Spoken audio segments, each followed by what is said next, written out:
each year. 3.5 million to 4 million killed, injured, and infected each year in hospitals by doctors. It's estimated to be double that outside of hospitals. Now, we're not talking about 3 people a year here. We're talking about a huge number of people. So, why do we go to doctors for health and longevity information?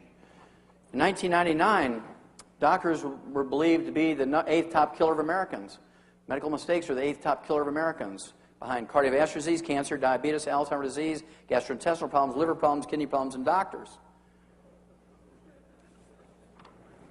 Today, this is just out. I haven't had time to make a slide, but trust me, right now, doctors each year in America kill just short of 800,000 people. They're now listed as the #1 cause of death in Americans. Number 2 is cardiovascular disease. Number 3 is cancer. Number 1 are doctor kills. Okay? Now, how do we deal with this?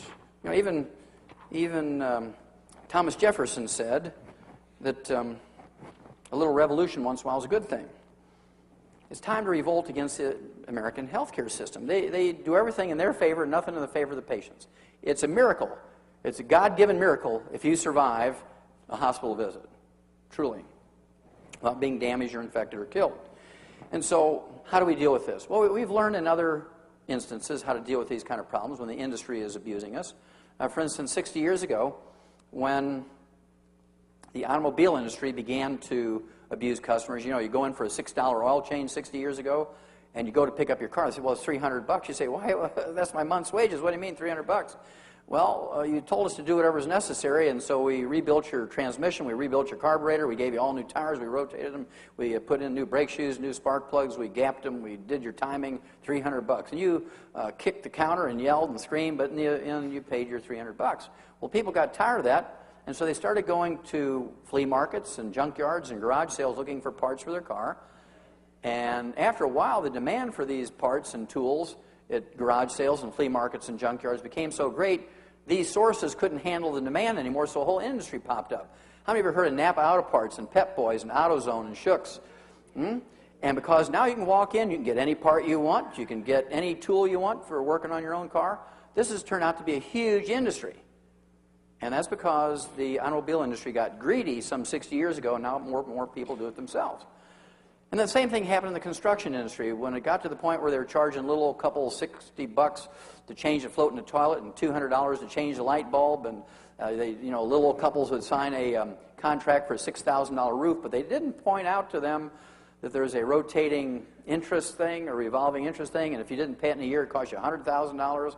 And all these horror stories came out, so people began to go to junkyards and garage sales and flea markets looking for materials and tools to maintain and repair their own homes. How do you remember back in the 50s and 60s when everybody had a table saw and a band saw and routers and all these tools, and you turn your garage into a shop and everybody began to do things themselves?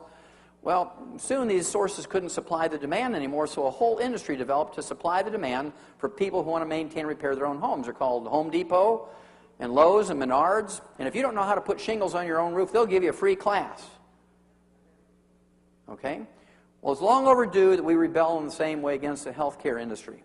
We need to do more and more ourselves. With a little bit of education, 15 minutes of reading a night, listening to tapes or CDs in your drive around your car. In any particular instance, with 15 minutes of reading, you can do whatever a doctor does. It's that simple. For instance, a doctor has less than $100 worth of stuff in his examining room. He's got a blood pressure cuff, a stethoscope, he's got a thermometer, a little rubber mallet to see if you have reflexes. Well, if you walk in the examining room, I know you got reflexes.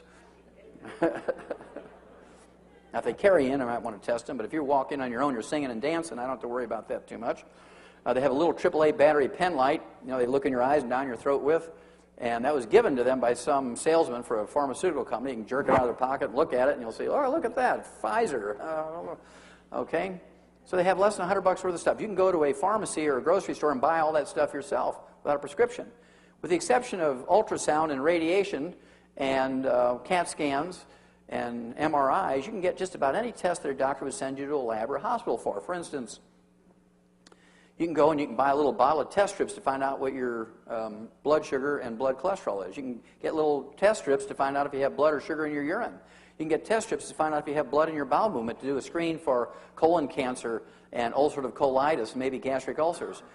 you can find out if you're pregnant or not. For $19.95, you can get a little test strip, you pee on it, and you find out if you're pregnant or not. 30 seconds, honey, I'm pregnant, kind of thing, right? 30 seconds, $19.95. You don't have to go get a physical exam, get a blood test, they charge you $150, and then you got to come back in 3 days for another $150 visit, so it winds up being like $500 to find out if you're pregnant or not. You can do it for $19.95. The one that I really find disgusting are the fertility clinics. You have to pay $25,000 up front before they even talk to you, because they might slip and give you a little information. So before the doctor will see you, you got to pay your $25,000, and then they'll start talking to you about what they can do to help you in a situation of infertility. Well, they want you to believe that they are the holders of all knowledge in this. Well, back when I was a kid, my dad only, 60 years ago, my dad only had a 4th grade education, and he knew how to artificially inseminate cattle back then. It was not a new thing. We've been doing it livestock for 75 years. Maybe longer than that in research, but out in the field practicing, any farmer could do AI or artificial insemination themselves. And, with a $2.95 basting syringe and a condom to collect semen, you can do it yourself for less than $5.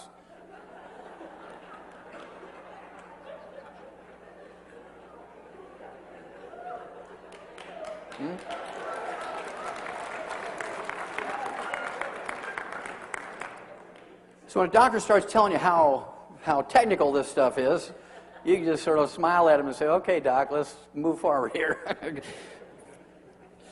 Now, how many of you ever heard of cholesterol? Raise your hand. If you didn't raise your hand, I think you're asleep. Okay. Each year in America, we spend over $100 billion for cholesterol testing, not treatment. Just cholesterol testing, we spend over $100 billion a year. It's a huge industry just for cholesterol testing. That's why, doctors made everybody in America paranoid. How many of you had anybody in your family live in their 80s or 90s? Raise your hand. Sure, I think most people in America have had somebody in their family live to be 80, 90. I guarantee you they ate eggs, they cooked in butter, they didn't have margarine back then. They salted their food. These people smoked. They ate red meat instead of tofu. They ate eggs instead of egg beaters. They didn't exercise, and yet they lived to be 80, 90. Many of them went on to live to be 100. And following their advice, we're going backwards. Spending $100 billion a year for cholesterol levels and eating the way doctors have told us. Most people revere their doctors. We've gone from 17th in the world in longevity to 24th. So it doesn't seem like all that's doing much good.